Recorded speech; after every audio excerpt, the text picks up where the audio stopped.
Desde que nacemos, entre comillas, van apareciendo unos deseos. Esos deseos pueden tener unos contenidos u otros. Pueden ser más groseros o más sutiles, pero es una forma de relacionarnos con el mundo. Cuando yo me observo a mí con mis deseos, bueno, pues la forma que yo tengo de relacionarme con el mundo. Y cuando esto lo tenemos en cuenta y tenemos en cuenta lo que hemos compartido antes, de que el ser humano es la dimensión álmico-espiritual, el conductor, el espíritu como tripulante en el centro del alma, y decimos que el conductor encarna en el coche y el coche es lo perecedero, podríamos decir que podemos entender que lo perecedero en su relación con el mundo tiene unas tendencias por la propia configuración de lo perecedero que hay en nosotros, tiene unas tendencias, tiene unas orientaciones, tiene unas inclinaciones, tiene unos deseos que son distintos a los del conductor que encarna en el coche. El coche es perecedero y per se su relación con el mundo lo hace de un modo distinto a la dimensión álmico-espiritual, el conductor que encarna en el coche, que es imperecedero. Obviamente lo perecedero y lo imperecedero no se relacionan con el mundo de la misma manera. Tienen orientaciones, inclinaciones, deseos distintos. Pero el ser humano es una perfecta conjunción de lo imperecedero y de lo perecedero. La clave está, y ahora ahondaré en ello, la clave está en que el coche esté bajo el mando del conductor, porque el conductor es lo imperecedero y el coche perecedero debe estar bajo el mando consciente del conductor. Yo tengo mi coche aparcado ahí, a pocos metros de donde estamos hablando. Y cuando yo voy a mi coche, el coche tiene que estar bajo mi mando, el mando del conductor. Yo no quiero entrar en un coche donde el coche vaya donde le da la gana y que yo no tenga capacidad de dirigir el coche hacia lo que yo quiero ir. Y en la dimensión álmica espiritual encarna con un propósito de vida, lo que orientales llaman un dharma, ¿no? Hay un propósito de vida. Y el conductor, cuando encarna en el coche, tiene un propósito de vida. Y claro, el mando consciente, ¿qué significa? Que el coche esté al servicio del conductor. Si el coche está al servicio del conductor, el coche tiene que hacer suyo los deseos del conductor. El problemilla surge cuando, una vez que estamos encarnados, el coche Problemilla. tiene autonomía propia, va por su cuenta y es como si el conductor estuviera dormido. Ahí está el conductor, pero es como si el conductor estuviera dormido. Y resulta que el coche, como si fuera estos coches modernos que dicen que andan solos, el coche, como el conductor se ha dormido, te lleva donde el coche quiere. Y tú fíjate, si dejamos al coche, si estamos dormidos, no somos conscientes de lo que somos, el conductor está olvidado, por así decir, y el coche va por su cuenta, ¿de qué forma nos relacionaremos con el mundo? Pues nos relacionaremos con el mundo desde las inclinaciones, los deseos, de lo perecedero y efímero que hay en nosotros. ¿Y cómo se relaciona lo perecedero, lo efímero, lo pasajero con el mundo? Con miedo, Arancha, con miedo, porque lo perecedero es perecedero y por tanto nunca va a confiar en la vida. Siempre va a ver la vida con recelo, porque claro, va a perecer en algún momento y la vida por tanto se va percibiendo desde el coche, si no está el mando consciente del conductor, como algo hostil, como algo que me puede dañar. Y a partir de ahí vamos fabricando un mundo de deseos muy egoicos, entendiendo por egoico, muy de defensa. Porque cuando hablamos de egoísmo, de egocentrismo, de acumulación, de tener, de retener, si escarbamos, lo que hay es miedo, miedo y desconfianza hacia la vida. ¿Por qué la gente quiere tener cuentas corrientes y quiere tener muchos patrimonios? Porque hay miedo, porque no se confía en la vida. Los grandes maestros, las grandes tradiciones nos han dicho, confía en la vida. La vida, ojo, es abundancia. Tú vive en coherencia con lo que eres, vive en coherencia con tu verdadero ser, vive en coherencia con el propósito de vida para el que has encarnado y confía en la vida. La vida te va a dar lo que necesites, no tengas ninguna duda. Todo tiene un sentido profundo, un porqué y un para qué, donde siempre, siempre todo va a tu favor, para que lo que eres seas consciente de lo que eres, para que te desarrolles espiritualmente y en conciencia. Confía en la vida porque la vida siempre juega a tu favor. Claro, esto se entiende desde el conductor. El pequeño yo, cuando el conductor está dormido, el pequeño yo, el pobre, da de sí lo que da de sí. Algo perecedero, algo efímero, contempla la vida como una especie de selva en donde en cualquier momento el francotirador me va a dar el disgusto. Me lo va a dar a mí o a mis seres queridos, ¿no? En cualquier momento nos va. Entonces empezamos a protegernos. Y el salpicadero del coche empieza a llenarse de multitud de lucecitas, de miedo, cuidado con esto, cuidado con aquello, de deseos egoicos que siempre tienen que ver con la protección, tienen que ver con hacer frente a ese miedo. Y así es como vive una parte de la humanidad.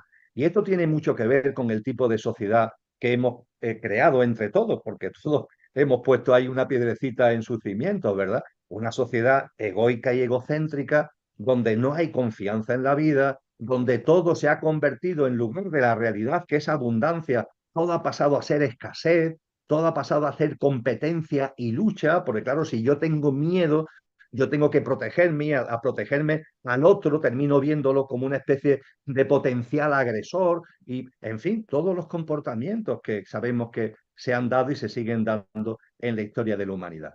Esto tiene mucho que ver con el olvido de lo que somos. Si recordáramos lo que somos, yo intento vivir no con los deseos o inclinaciones del coche, sino que intento que el coche esté bajo el mando consciente del conductor. Y cuando en mi vida cotidiana veo que en el salpicadero del coche aparece algún mensajillo de miedo, pues me sonrío. Digo, bueno, esto forma parte de la inercia, como he estado tantos años viviendo en modo coche, ahora que el coche está ya bajo el mando o empieza a estar modestamente bajo el mando del conductor, el coche todavía tiene unas inercias y todavía a veces me enciende alguna lucecita en el salpicadero de tipo egoico, pero claro, cuando el conductor va tomando el mando consciente del coche, el conductor que es imperecedero, que tiene aquello que no tiene origen, inmanente, subyacente en el conductor, ahí lo que está como la luz de fondo, lo que guía cada vez más nuestra vida, es lo que tú muy acertadamente en el título de este encuentro has denominado el amor, Arantxa, el amor.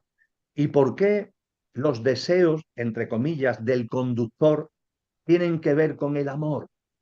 Los deseos del coche, cuando no está bajo el mando consciente del conductor, tienen que ver con lo egoico, lo egocéntrico, el miedo, la protección, etcétera.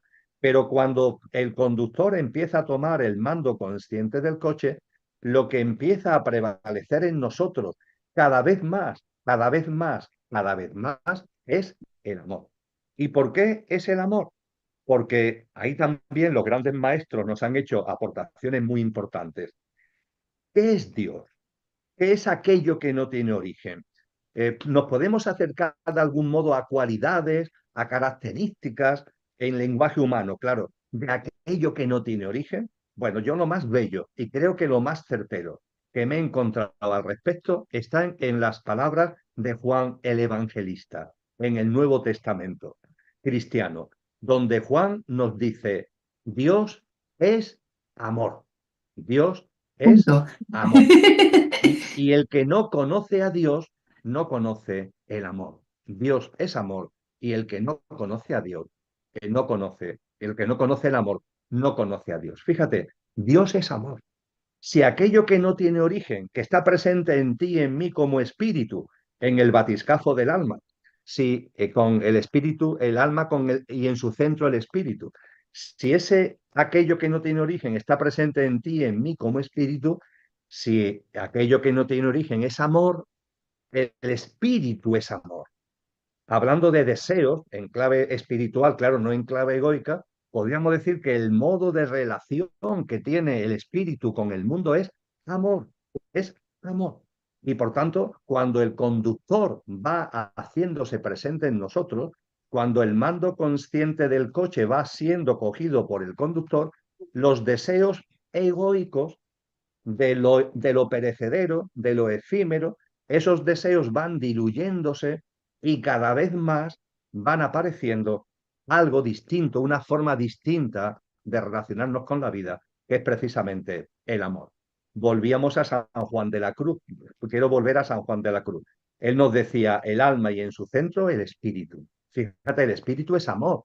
Por eso él llama de amor viva al espíritu, por eso lo llama, pero no solamente la llama, no, es llama de amor viva, viva porque debe ir impregnando al alma para que la verdadera naturaleza del espíritu se haga presente en nosotros. El coche, bajo la dirección consciente de una dimensión álmica espiritual, donde el espíritu está haciéndose presente y está incendiando, no está impregnando el alma desde esa llama de amor viva que está ahí en su centro. Dice San Juan de la Cruz, es precioso, dice, que una llama que consume y no da pena. Claro, no da pena, todo lo contrario, te va llenando de plenitud, no es una llama que al consumir en el sentido de que va impregnando al alma, no da pena, va impregnando al alma con el mando consciente del coche, va impregnando la acción cotidiana del coche, es una preciosidad. Y él nos dice en el cántico espiritual a dónde estamos convocados con todo esto.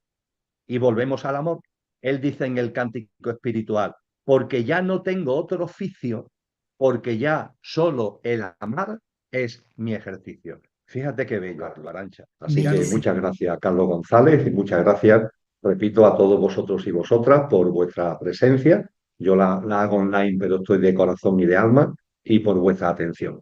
Para compartir sobre un tema realmente apasionante, que es el conocimiento de uno mismo, algo que a veces hablamos de ese conocimiento de uno mismo como si tal cosa, pero tiene una profundidad, tiene una hondura, es lo que de una forma modesta voy a intentar recalcar y resumir en una intervención que por otra parte va a respetar lógicamente los límites temporales que ha puesto la organización y por tanto me lleva a ser muy sintético en mis apreciaciones y en mis compartires.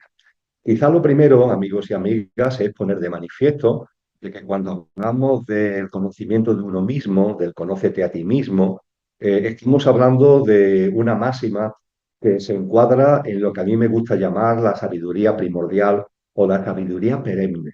Es decir, una sabiduría que viene de muy atrás y que se ha ido configurando a lo largo de la historia como un sedimento, como un pose de sabiduría, de maestría que precisamente grandes almas, almas maestras, hombres y mujeres han ido poniendo a nuestra disposición. Más en concreto, si hacemos mención precisamente a este conócete a ti mismo, nos encontramos que ya en la Biblia, en uno de sus libros fundamentales del arranque, que es el Deuteronomio, ya se hace referencia precisamente a este conócete a ti mismo. En la traducción de la Biblia en latín, el término que se utilizaba es attendi tibi, el estate atento a ti, el obsérvate, el mírate. Y a partir de ahí, este conócete a ti mismo lo encontramos con una gran fuerza en lo que son las enseñanzas de los grandes filósofos de la Grecia clásica. Yo diría que aunque de algún modo encontramos este conócete a ti mismo, lo encontramos presente en los principios herméticos, pongamos por caso, o en la sabiduría de las tradiciones orientales, sin duda ninguna es en la filosofía clásica griega donde adquiere una carta de naturaleza fundamental, como convocatoria de conciencia y como convocatoria espiritual. Y es curioso recordar que precisamente allá por el siglo VI antes de Cristo, los llamados siete sabios de la Grecia clásica tomaron la iniciativa de promover la construcción de un gran templo cerca de Atenas, en la localidad de Delfos, a 30 kilómetros aproximadamente de Atenas, un templo en el que ubicar el oráculo de los dioses, una expresión con la que se quería hacer referencia a que fuera un recinto donde los sacerdotes y las sacerdotisas, nada que ver con lo que hoy entendemos como sacerdotes, en definitiva maestros y maestras, pudieran poner a disposición de todos los que llegaban a ese recinto una sabiduría honda y genuina. Y en la construcción de ese templo que se dedicó al dios Apolo, en el pronaos de entrada, en el frontispicio de entrada del templo, colocaron, eso sí, lógicamente en griego clásico, esta expresión: conócete a ti mismo, conócete a ti misma. Fijaros qué cosa tan curiosa. Este templo fue lugar de peregrinación. Dice la historia que llegaban hombres y mujeres sedientos de la verdad de muchos puntos del Mediterráneo, y cuando llegaban allí lo que se encontraban en la puerta como anuncio de lo más sagrado, de lo más íntimo y quizá de lo más fundamental que iban a encontrar es este: conócete a ti mismo, conócete a ti misma.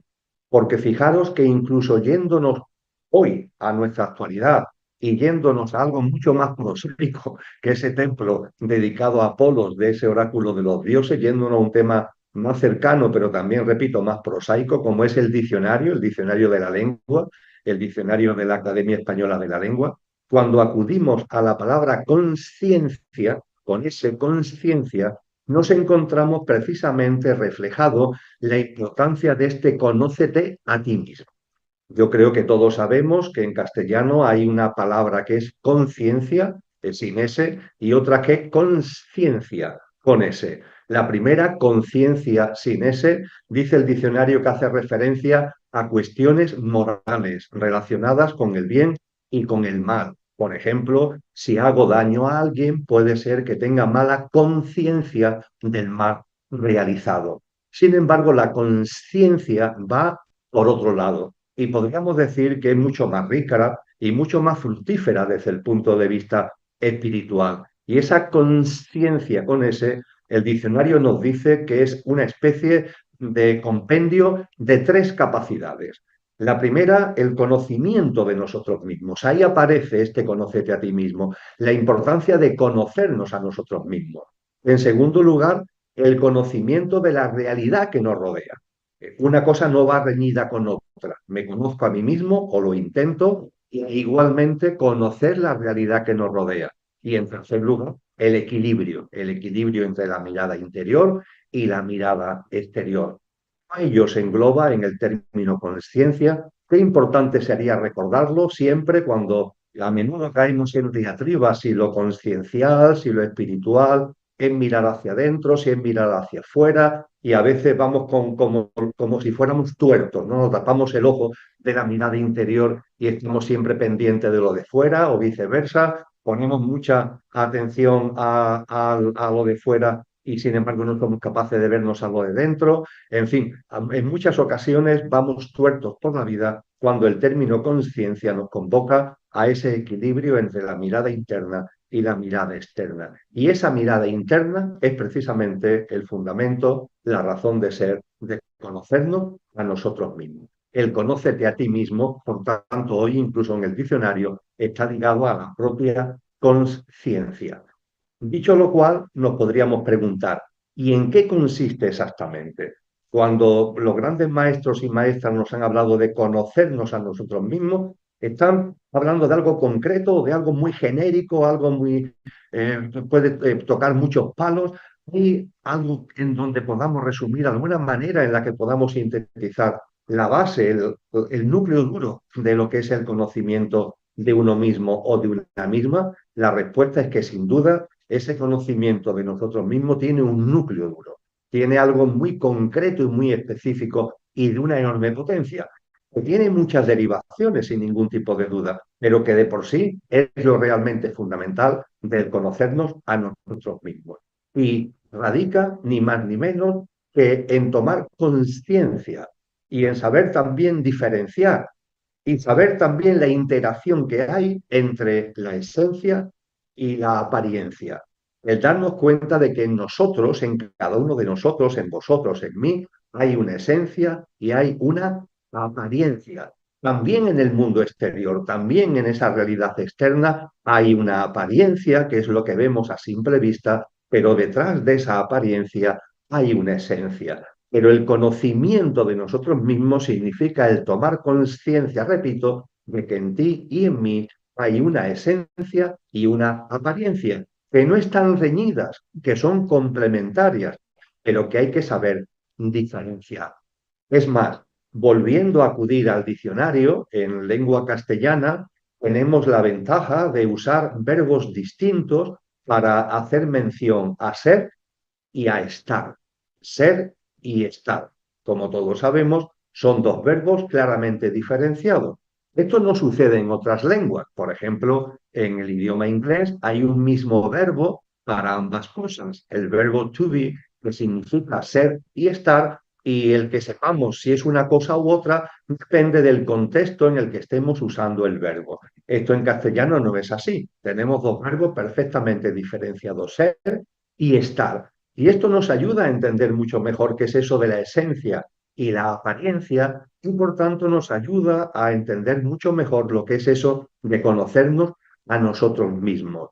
Podríamos decir que lo que realmente somos, lo que tú eres, lo que yo soy, lo que cada uno realmente es ser, ser, lo permanente, lo imperecedero que hay en cada uno de nosotros, la esencia imperecedera. Ese es el ser. Y el estar es donde encarna el ser para vivir la experiencia humana. El ser, como acabo de compartir, es la esencia imperecedera. El estar, podríamos decir, aplicado a nosotros mismos, que es la apariencia pasajera, perecedera, efímera. Muy importante, porque sin esa apariencia perecedera, pasajera y efímera, no podríamos vivir, no podríamos experienciar lo que es esta experiencia humana.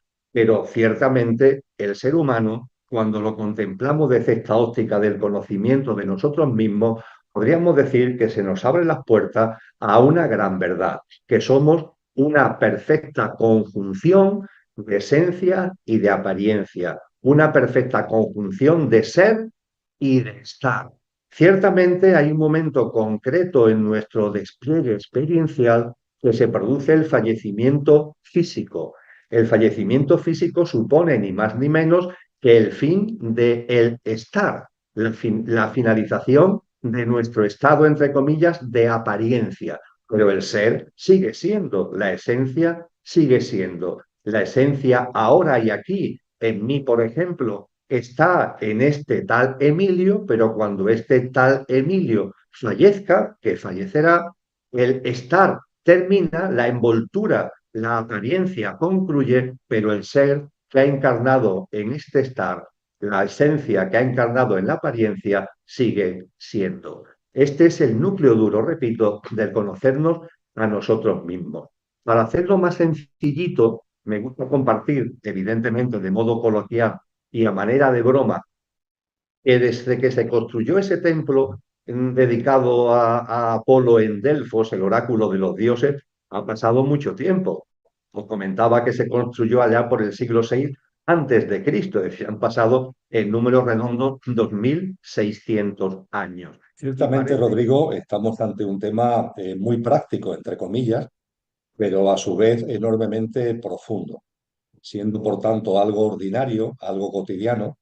Es de los asuntos ordinarios y cotidianos que más hondura pueden tener.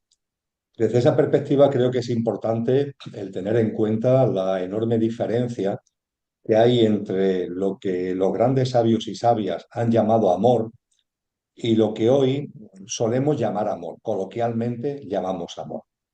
Yo diría que cuando hablamos de el amor desde el punto de vista de lo que la sabiduría, lo que los maestros y maestras nos han ido enseñando, tenemos que situar el amor en una dimensión que va más allá de lo emocional e incluso más allá de lo mental.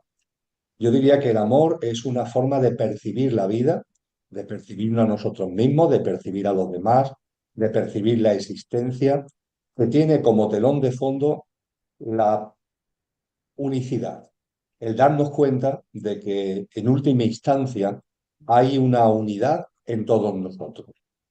Yo recuerdo a un sabio, fue del siglo XX, vivió en el siglo XX, me refiero a Ika Taimi, una persona de una profunda espiritualidad, también de mucho conocimiento científico, porque fue catedrático de física y de química en la India.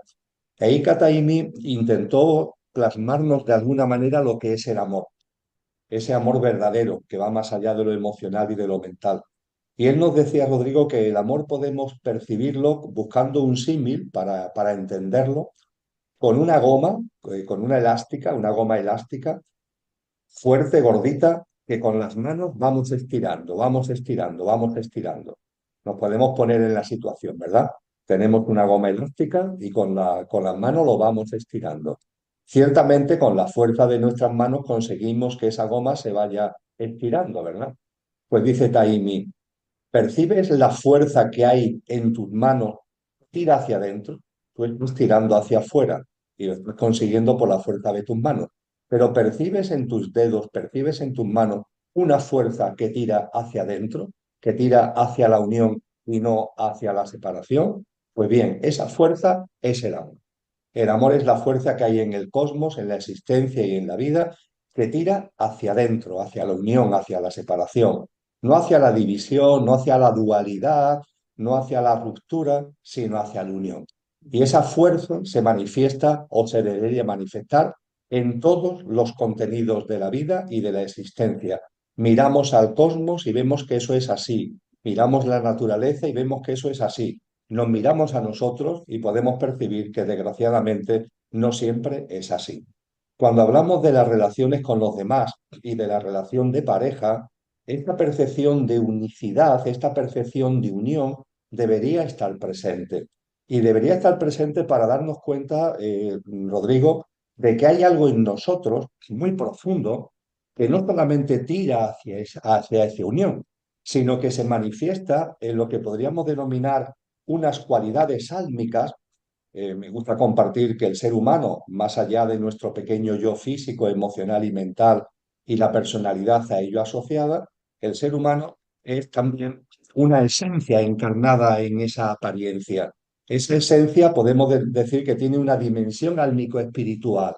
Pues bien, desde el punto de vista del alma, hay una conexión con las otras almas.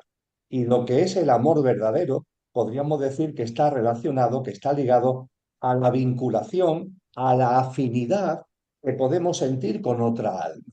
Cuando una persona siente una afinidad, siente una especial conexión, no desde el punto físico, no desde el punto de vista emocional, sino algo que va más allá con otra persona, podríamos decir que ahí se está poniendo de manifiesto una afinidad álmica.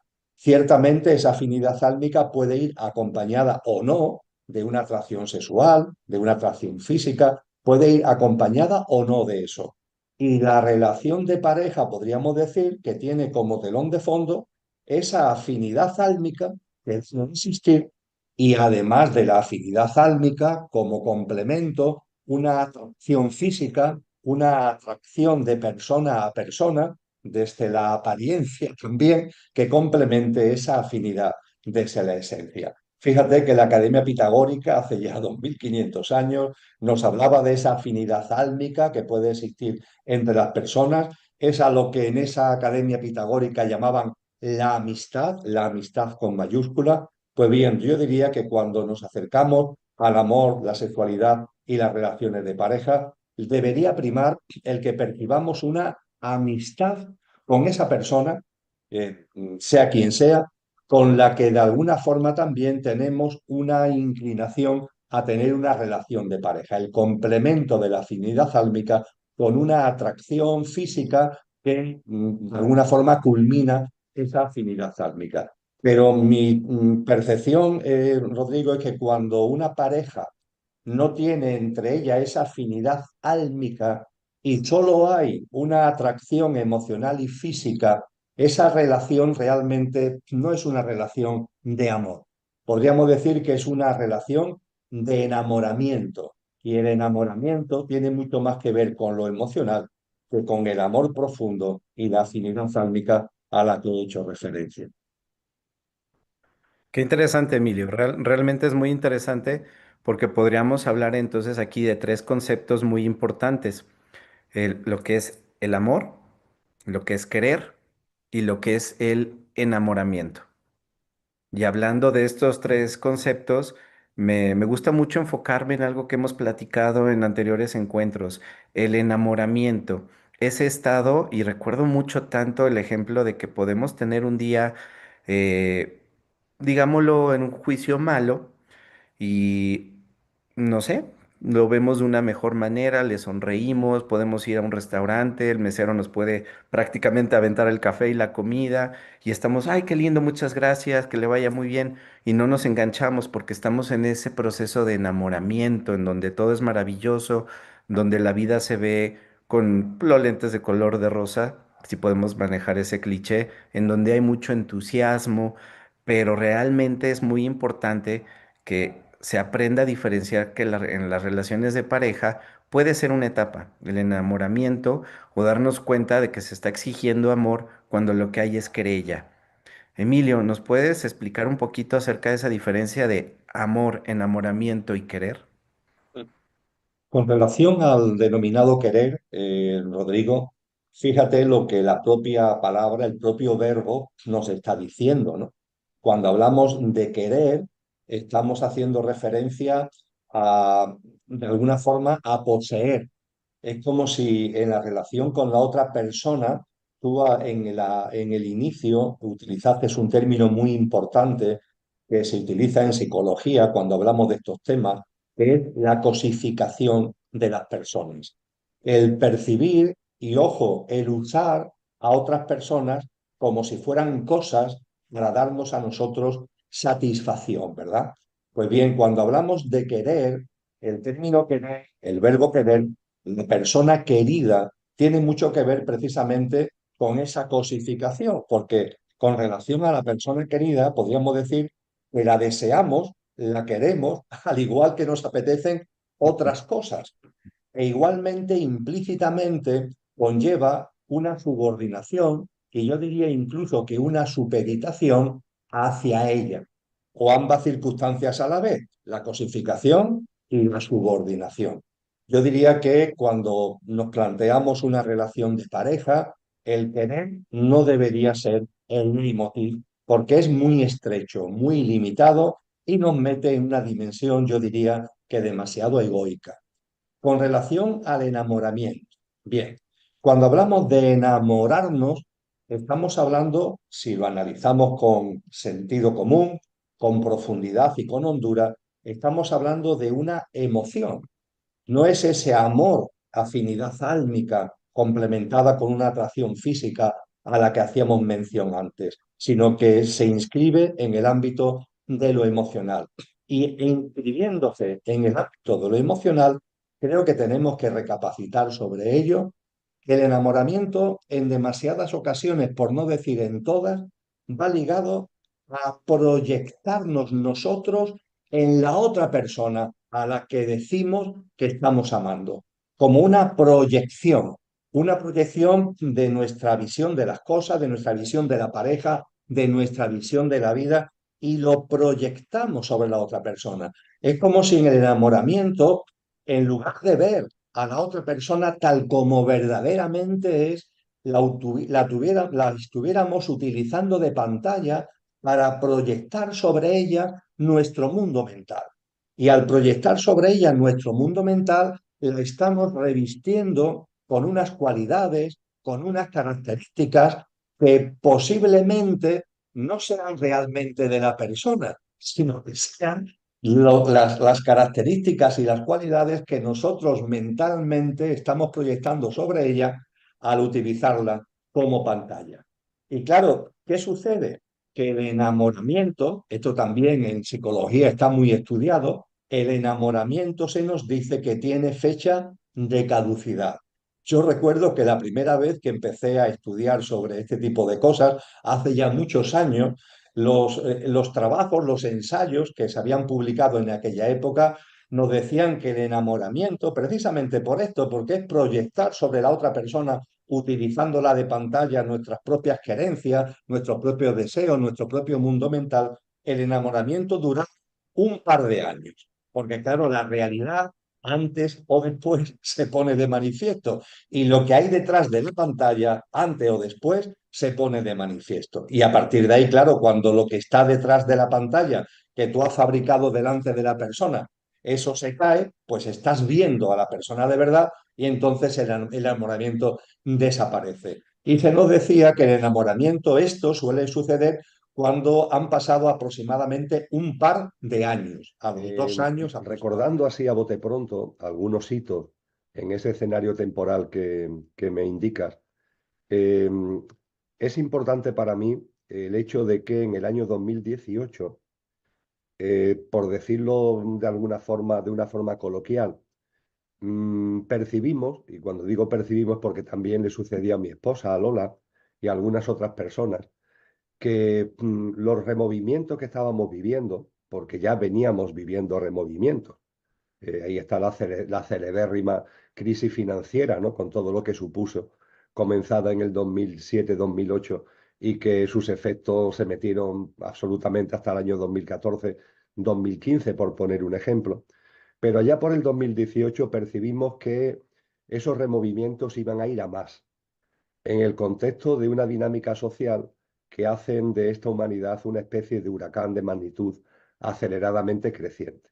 Fue precisamente por eso por lo que en el verano del 2018 pusimos en marcha un proyecto de investigación que ha dado muchos frutos y con el que estamos muy contentos, la verdad, que es el proyecto de investigación Consciencia y Sociedad Distópica, cuyo primer libro, ya llevamos 9, pero su primer libro precisamente se entregó a imprenta para que saliera y viera la luz el 1 de marzo del año 2020 y su impresión fue cortada precisamente por la declaración de la crisis sanitaria y el confinamiento y el cierre de imprentas, de empresas, etcétera, etcétera, que todo eso conllevó, con lo que eso nos sirvió como oportunidad para introducir en el texto, porque venía absolutamente a pelo de lo que era ya su contenido, un último capítulo sobre el coronavirus, como estudio del caso de lo que en ese libro, Consciencia y Sociedad Distópica, ya veníamos analizando. Es decir, puedo compartir con humildad, porque no me considero adivino ni nada que se le parezca, pero que no nos pilló a contrapié el que viniera un evento de ese calado. No podíamos, evidentemente, barruntar el contenido exacto del evento, pero no que se produjera un hito, un evento de tanto fuelle.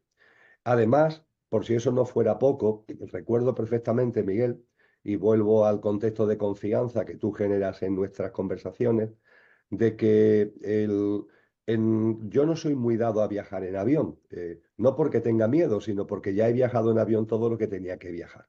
Y ya todo lo que son vuelos, aeropuertos, vibracionalmente, pues no sintonizo con ello. Pero bueno, en cualquier caso, los dos últimos viajes en avión que yo he realizado, en compañía también de Lola, fueron en agosto del año 2019 a Roma. Y estuvimos visitando en particular los primeros templos cristianos que hubo en esa ciudad, San Clemente, Santa María del Trastevere, haciendo un acercamiento a lo que fueron esos primeros núcleos cristianos. Y se dio una circunstancia que a Lola y a mí nos sorprendió bastante. Y es que allá donde íbamos, todo lo que se hablaba, todo lo que se exponía, todas las personas con las que de algún modo podíamos entrar en contacto, que no conocíamos para nada hasta ese momento, todo estaba relacionado con el fin de un ciclo, con el fin de esta generación humana y con el inicio de un nuevo ciclo humano, porque efectivamente empezamos a entender ya que no se trata solamente de que estemos en una situación de una sociedad distópica, una humanidad sufriente y doliente, sino que eso es ni más ni menos que la transición hacia algo muy nuevo y muy hermoso, de lo que tenemos que estar además muy alegres, por más que evidentemente, como acabo de compartir, tengamos compasión por tanto sufrimiento. Y la verdad es que esa visita a los enclaves, vamos a llamarle primigenios, ¿no?, del cristianismo en Roma, nos llamó muchísima la atención por estos mensajes que recibimos. Y muy poco después viajamos a Chile, donde yo iba a dar unas conferencias de la mano de nuestro amigo Ednardo Vogel y del Congreso Mente, Cuerpo y Alma. Y bueno, para allá que nos fuimos a principios de octubre. Llegamos allí a principios de octubre, el día de San Francisco. Recuerdo que es el día que aterrizamos en Santiago de Chile.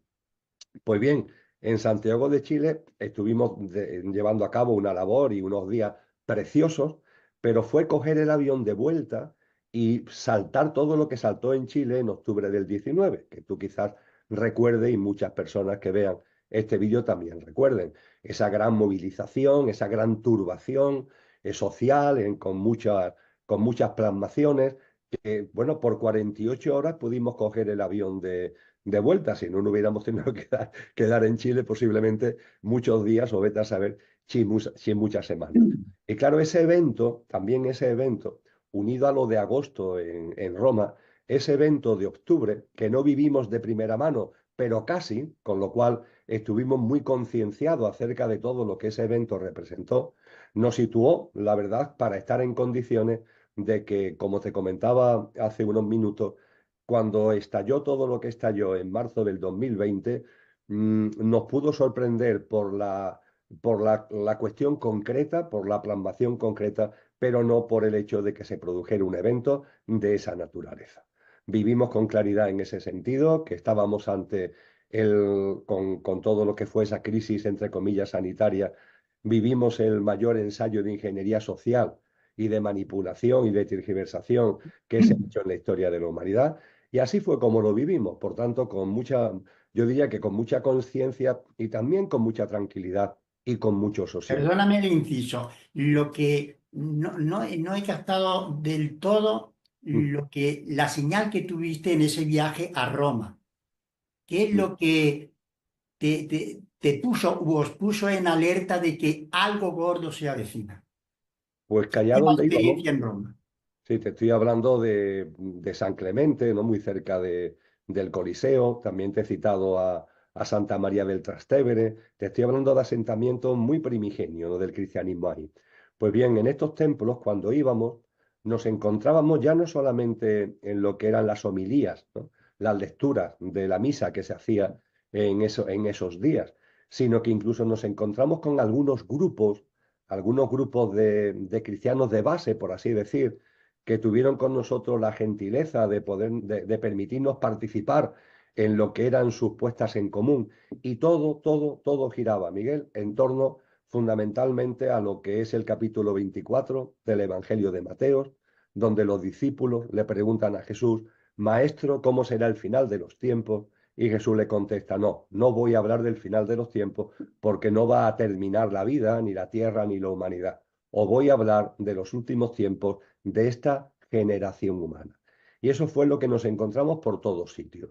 Nosotros lo entendimos como un indicador de que estamos en eso, estamos, Miguel, sumidos en esos últimos tiempos de esta generación humana. En ese mismo capítulo del Evangelio de Mateo, en la boca de Cristo se nos indica que nadie sabe ni el día ni la hora, por tanto no hacer hay confabulaciones o configuraciones de calendario, porque nadie sabe ni el día ni la hora, porque esto no tiene que ver con el tiempo cronológico, sino con el tiempo espiritual. Pero en cualquier caso, estar atentos a las señales, porque os podréis dar cuenta cuando esos tiempos se han puesto en marcha. Pues bien, eso que ya habíamos de algún modo intuido en el 2018, se vio confirmado por esta vivencia en Roma en agosto del 19, se vio acentuado por la vivencia en Chile en octubre del 19 y evidentemente tuvo ya su plasmación más obvia en marzo del 20, cuando fue declarada oficialmente la crisis sanitaria. Con lo que a partir de ahí, como te decía, vivimos todo el proceso con mucho sosiego, sin ningún miedo, la verdad que sin ningún miedo, porque entendemos que independientemente de esa compasión, como te decía antes, que se necesita ante las personas que andan un poco como más despistadas, ¿no? Que le cuesta más trabajo entender que lo que se ha puesto en marcha es una transición a modo de parto, y los partos, para que nazca lo nuevo, para que surja el nuevo ciclo humano, ineludiblemente tiene que haber contracciones, tiene que haber removimientos. Pero claro, esas contracciones y esos removimientos provocan dolor y provocan sufrimiento, ¿no? De ahí la importancia de la compasión, pero sin olvidar la alegría. No se trata lo que hemos vivido y lo que vamos a vivir en esos vientos a favor que tú comentas, que ahora ya entraremos en ello. Lo que hemos vivido es fundamentalmente, y lo que vamos a vivir es una bendición. A mí me gusta recordar, Miguel, porque creo que es un título de libro muy conocido, ¿no? En el ámbito de la conciencia, ese libro que se debe a Brian Weiss, que dice: muchas vidas, muchos maestros, ¿no? Muchas vidas, Exactamente. muchos maestros. Muchos hemos escuchado o hemos leído incluso ese texto, ¿verdad?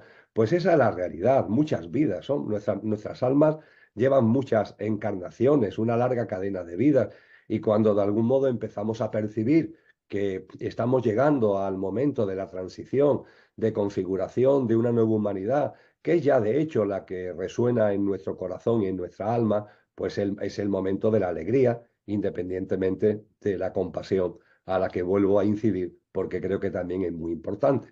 Y a partir de ahí, por tanto, todo ese ciclo que tú me comentas del año 20, 21, 22, pues desde la conciencia y desde el no miedo, todo lo contrario, desde el sosiego, pues fueron muy productivos desde el punto de vista de poner sobre la mesa elementos de reflexión.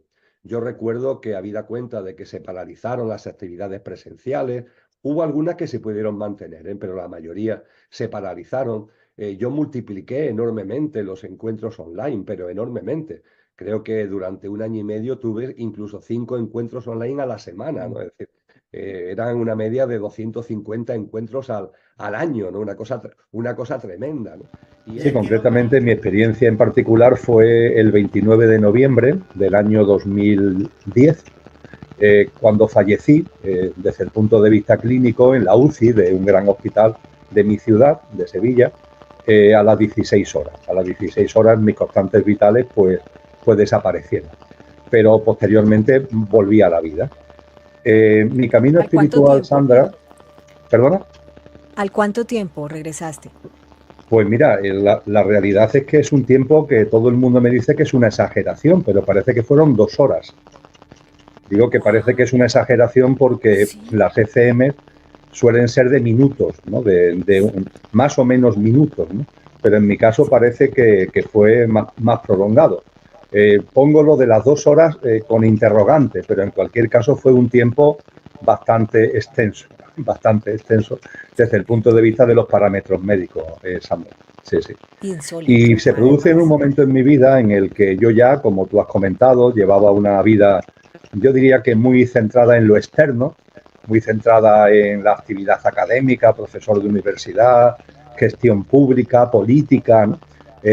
Consultor de Naciones Unidas, viajaba muchísimo a muchos países de América Latina colaborando con agencias del sistema de Naciones Unidas, y a partir del año 2000 mi paso empezó a cambiar.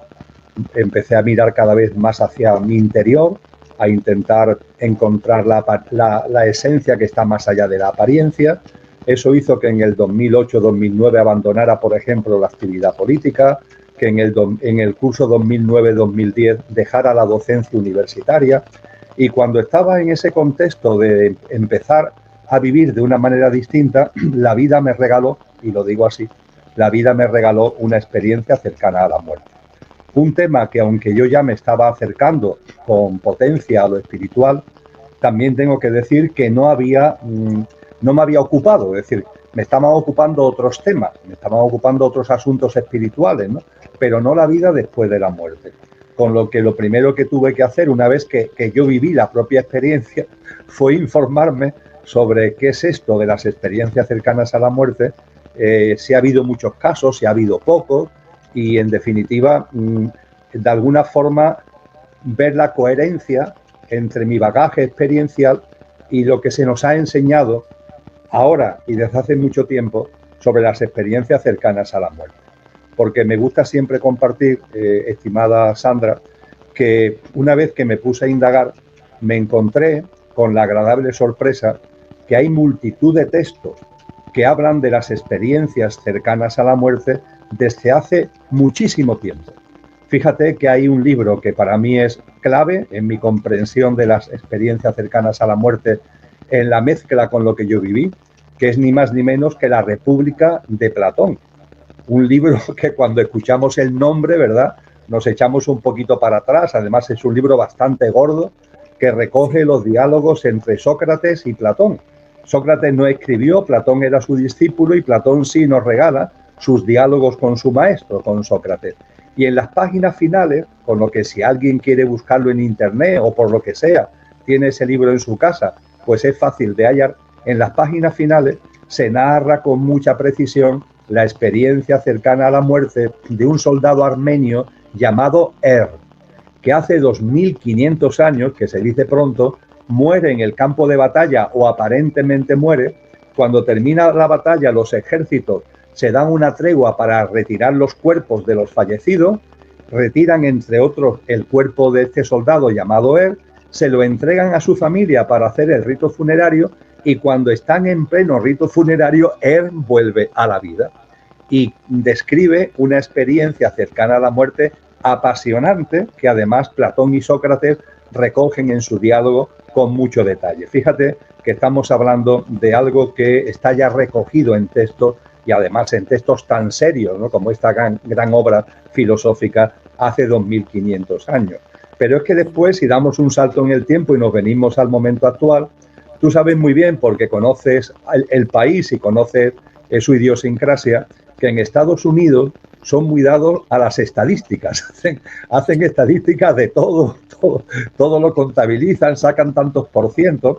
Pues bien, se da la circunstancia de que hace un poquito más de 10 años, será ya por el 2012, 2013, una corporación norteamericana que hace estudios demoscópicos, que es el Instituto Gallup, pues mira por dónde se ocupa de las experiencias cercanas a la muerte. Y hace un estudio muy riguroso sobre las experiencias cercanas a la muerte en Estados Unidos.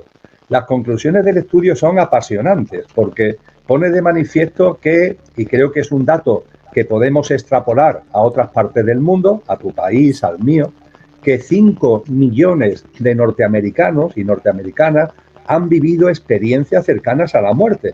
Es verdad que la población estadounidense supera ampliamente los 300 millones de habitantes.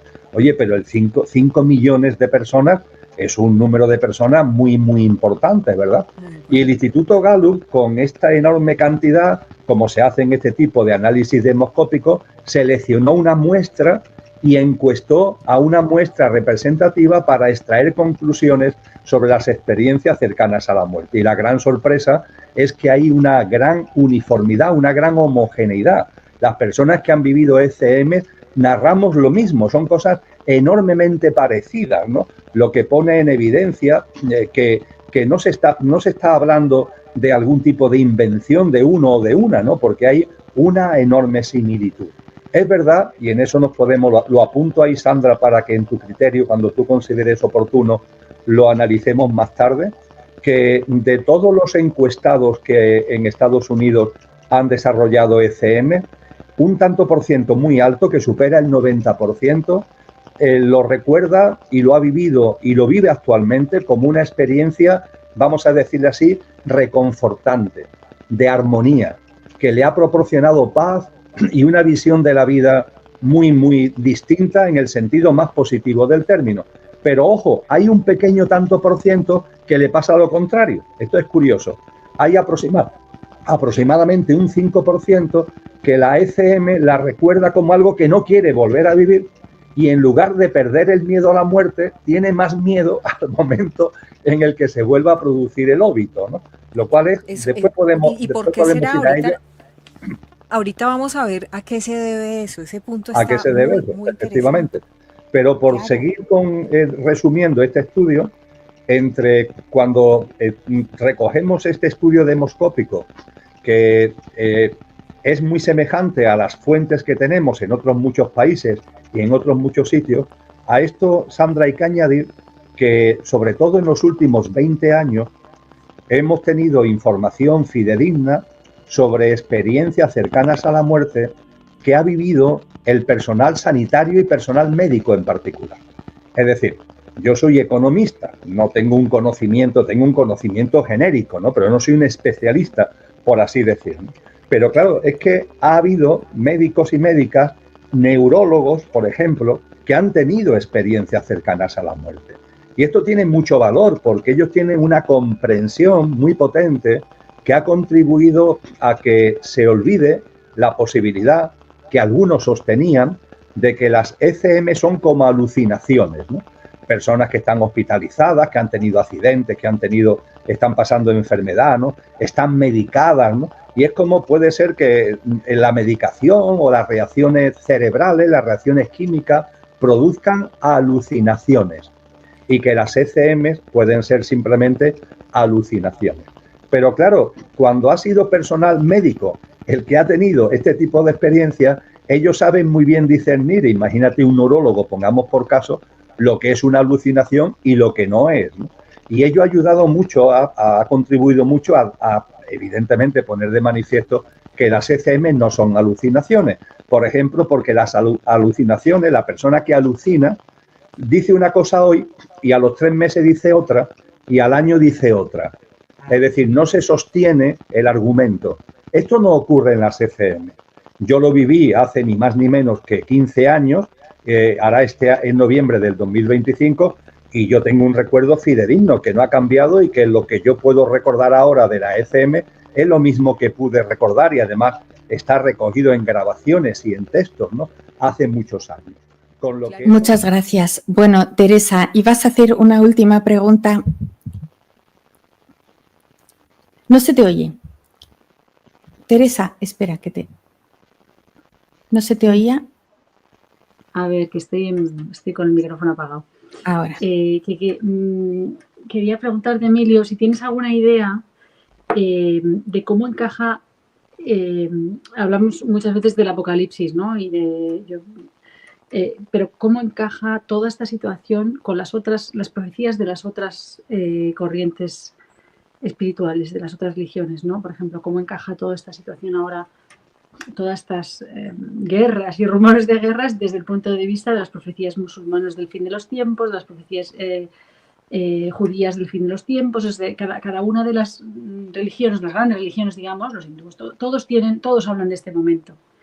Y cómo encajan y si están alineadas, si ves que se manipulan de la misma manera que se han manipulado en otros momentos y cómo, bueno, sé que es un poco extensa la pregunta, pero si tienes una idea así... Sí, la pregunta es más que extensa, es intensa, pero creo que modestamente puedo poner sobre la mesa algunas reflexiones que pueden servir. Me gusta compartir la idea, otra hipótesis para la consideración, sin intentar convencer a nadie de nada, de que la sabiduría, porque hemos hablado de que hay seres espirituales involutivos, pero también hay seres espirituales evolutivos. Es decir, en este camino hacia una humanidad ejemplar, de mayor frecuencia vibracional en una tierra restaurada, no estamos abandonados, no estamos solos, también se nos acompaña.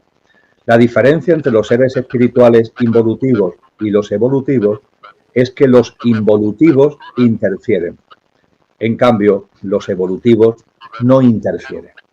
Pueden dar señas, pueden mostrar enseñanzas, pero respetan absolutamente la voluntad de cada cual y el libre albedrío, sin ni siquiera, bajo ni por asomo, nublar ni confundir como sí hacen los involutivos. Pero nos acompañan y tenemos un apoyo. Ese apoyo, cuando lo analizo históricamente, vuelvo a acudir a la humildad. Yo llevo muchos años estudiando las tradiciones espirituales, las occidentales, las orientales. He estudiado todo lo que creo que se puede estudiar en las tradiciones orientales, desde los libros védicos, todo lo que fueron los Upanishads, tradiciones como el hinduismo, el budismo, el taoísmo, todo lo que allí se movió, creo que relativamente lo conozco bien. He escrito junto con mi esposa libros, por ejemplo, sobre la ciencia del yoga. Es algo que no nos es ajeno, por decirlo de alguna manera. Y no nos es ajeno también la espiritualidad occidental, desde el zoroastrismo, los filósofos griegos, Parménides, Pitágoras, la Academia Pitagórica que fue tan importante, lo que vino después, los profetas hebreos, las tradiciones judaicas. Igualmente, dentro de lo que vino mucho después, eso ya es mucho después, es después de Cristo, lo que fue el movimiento que ha dado lugar a una corriente que le damos mucho valor, que es el sufismo como corriente mística. En fin, tenemos un panorama que modestamente creo que conozco en un nivel aceptable. No soy un gran experto en cada uno de ellos, pero tengo un nivel aceptable de conocimiento de todas estas tradiciones. ¿Qué es lo que yo percibo, amigas? Yo diferencio entre las enseñanzas que se fueron dando antes de Cristo y lo que Cristo compartió. Como he dado muchos años clases en la universidad, me gusta decir que Cristo es como el gran catedrático que da clases en el último curso y que al dar clase en el último curso no repite lo que han enseñado en los cursos anteriores, sino que lo culmina, lo recoge todo y lo culmina con nuevas enseñanzas.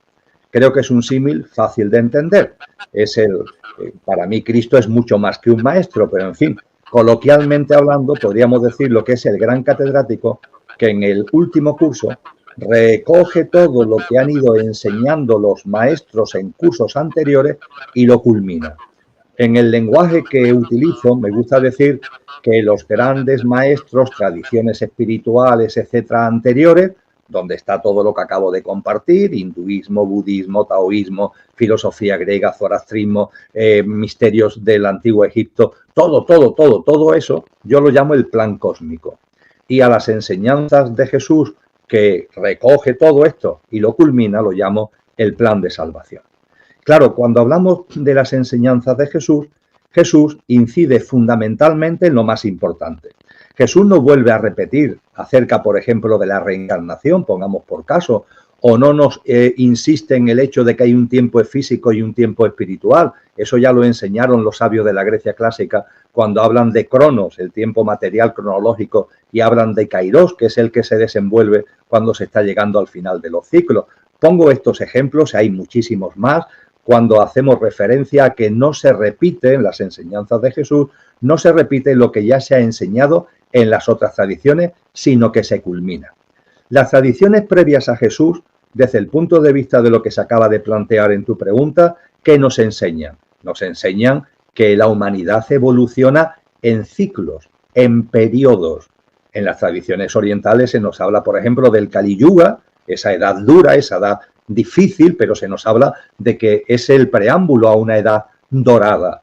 Eso aparece no solamente en las tradiciones budistas, hinduistas, sino que aparece en otras muchas tradiciones también de las culturas aborígenes, también de las culturas espirituales mesoamericanas, y cuando también aparece posteriormente en la cultura islámica, se le llama la hora. Siempre, todas las tradiciones nos han hablado con claridad de que no veamos la humanidad como algo estático, sino como algo dinámico, y no desde el punto de vista de la superficial, sino de toda su hondura, porque el ciclo humano en el que estamos terminará.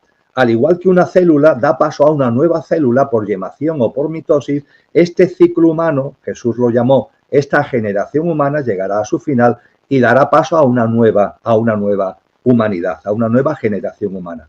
Por tanto, el trasfondo es el mismo. ¿Qué es lo que añade Cristo Jesús? Nos alerta sobre que los tiempos están cercanos. Es decir, cuando estudiamos las tradiciones previas a Jesús, hay una indeterminación de los plazos e incluso se utiliza Cronos para intentar hablar de algo que es espiritual.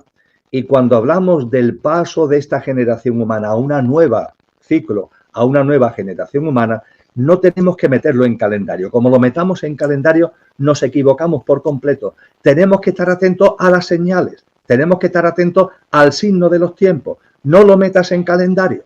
Eso ya en el plan cósmico se empezó a entrever y en esto Cristo es definitivo. Nadie sabe ni el día ni la hora. No lo metas en calendario. Esta es el valor añadido de las enseñanzas de Cristo con relación a lo que le precede. No contradice lo que le precede, lo complementa y lo complementa diciendo no lo metas en calendario. Está atento a las señales, estate atento al signo de los tiempos. Y esto es, amigas, en lo que estamos actualmente. Tenemos que estar atentos al signo de los tiempos. La Tierra está llamada a ser la cuna de la nueva humanidad.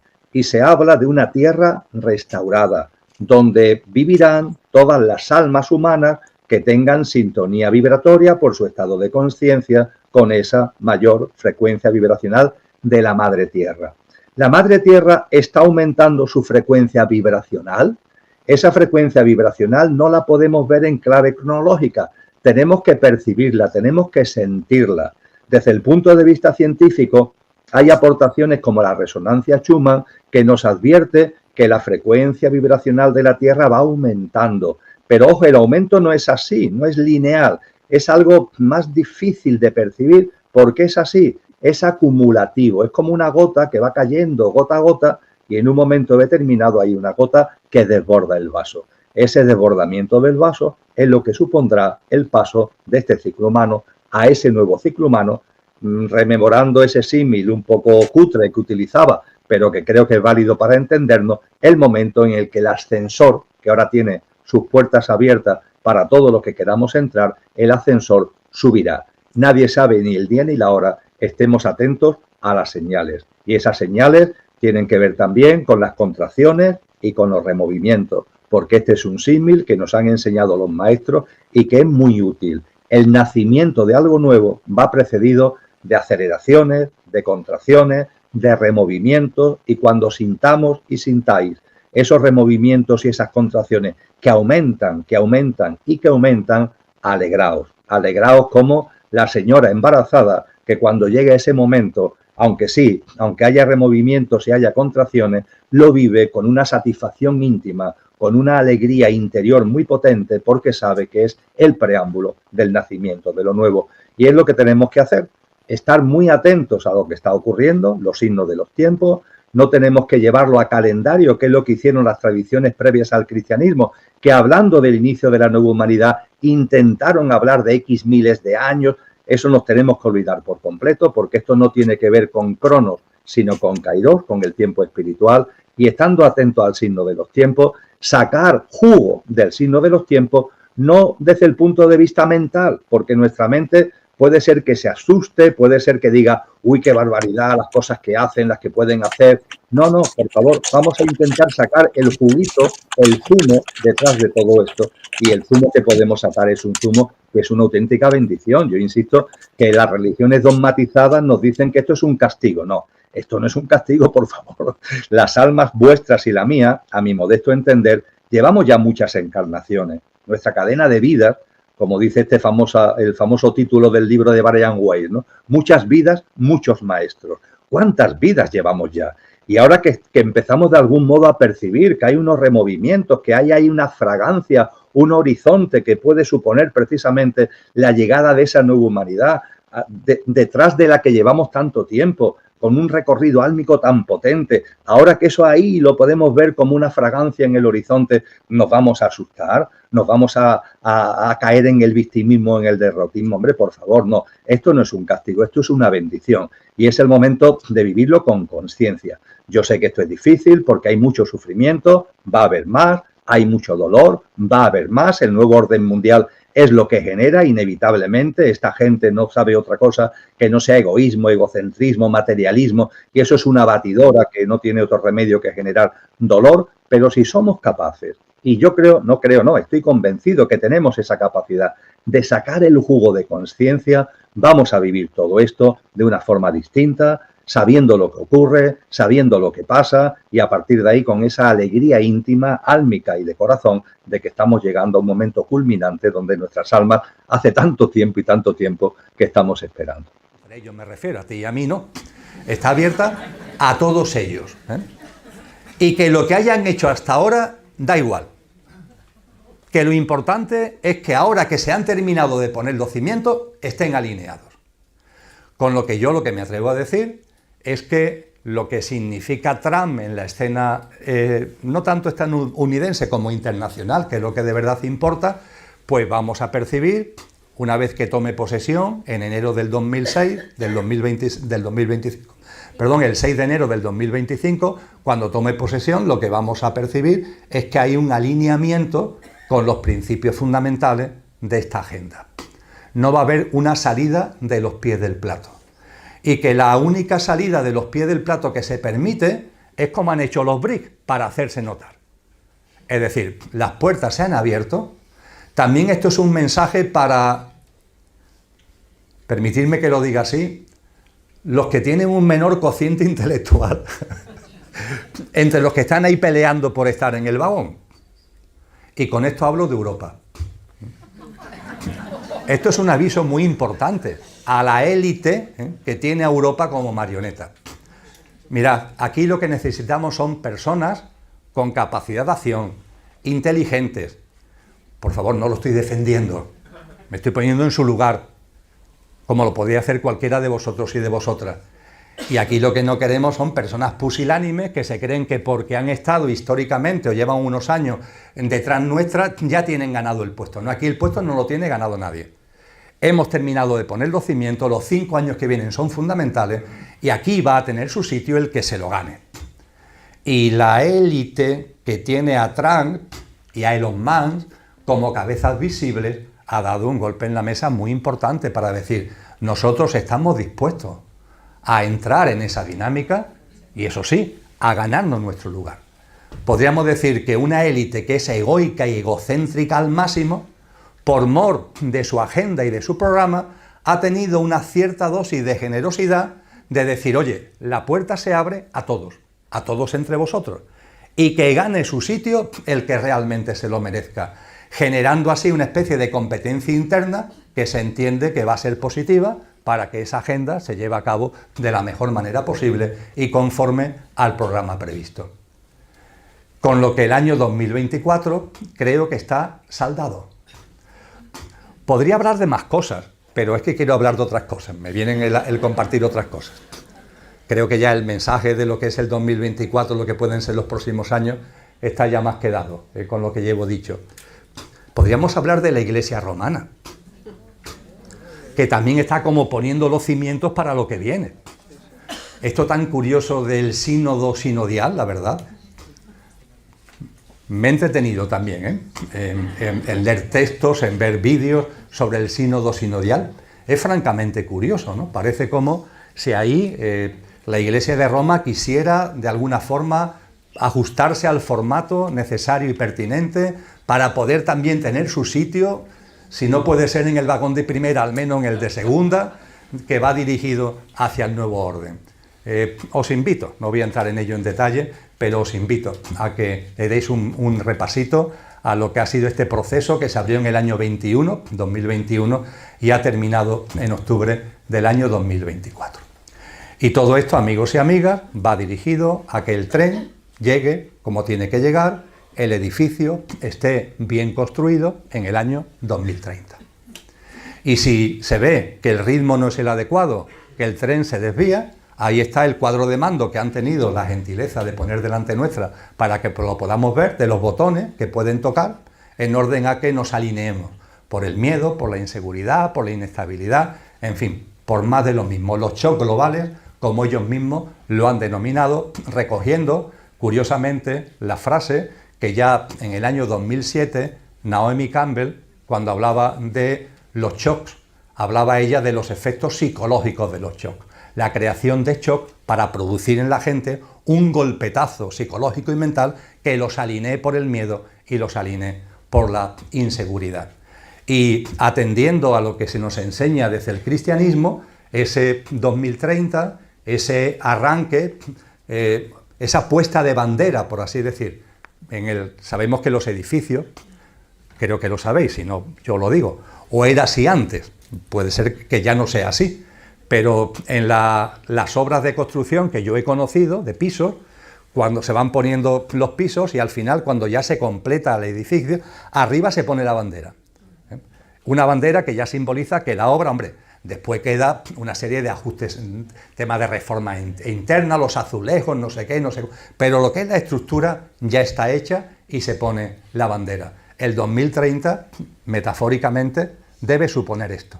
Y los textos cristianos nos dicen que esa bandera será una declaración de paz y de seguridad.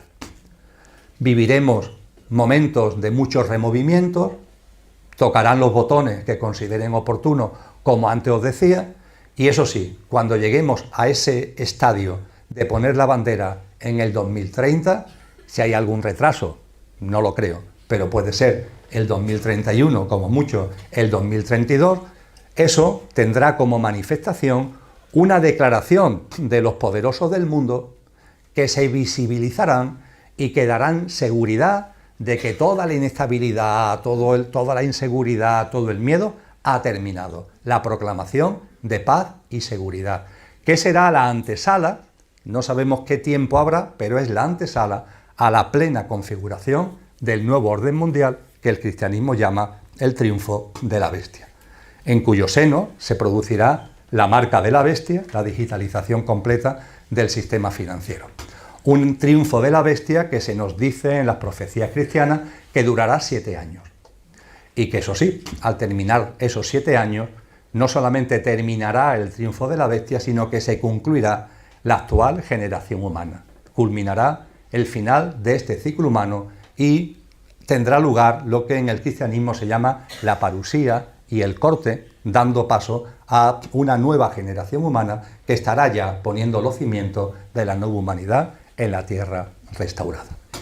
Dicho esto, permitidme que haga un giro, aunque quizás al final vuelva a esto. Os va a parecer un giro demasiado brusco a lo mejor, pero creo que es interesante que lo hagamos así, porque si no, se nos escapa la profundidad de lo que estamos viviendo y de lo que vamos a vivir. Estos no son simplemente hechos, por así decir, que nos llaman la atención del momento presente. No, esto viene de muy lejos.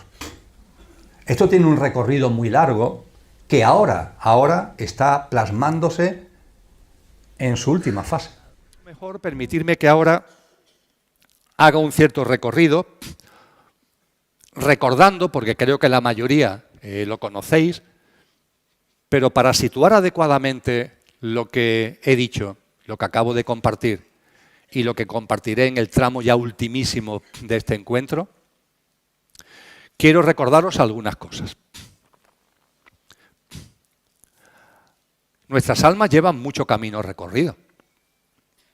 Y esta humanidad tiene mucho camino recorrido. A lo largo del camino que llevamos recorrido, grandes hombres y grandes mujeres nos han dado ya una sabiduría espectacular que está a nuestra disposición. Esa sabiduría, en lo que ahora aquí nos interesa, tiene una peculiaridad que se basa en el patrón septenario. Patrón septenario. ¿Por qué la sabiduría ancestral, la sabiduría perenne, la sabiduría primordial, usa mucho el patrón septenario, que se basa en 7, como dice su nombre?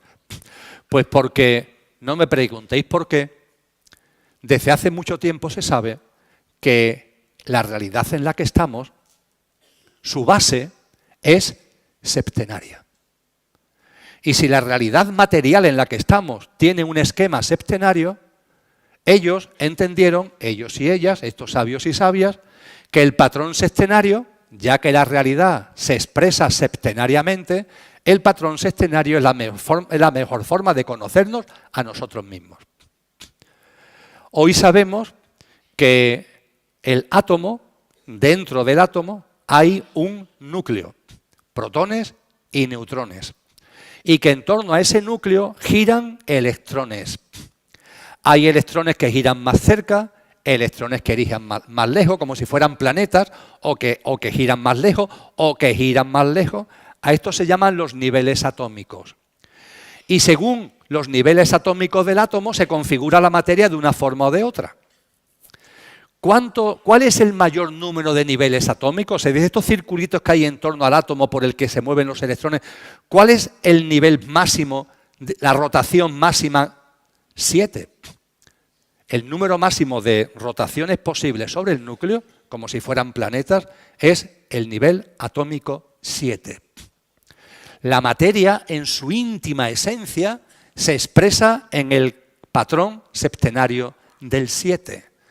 Los átomos se diferencian entre sí en función del nivel atómico de sus electrones.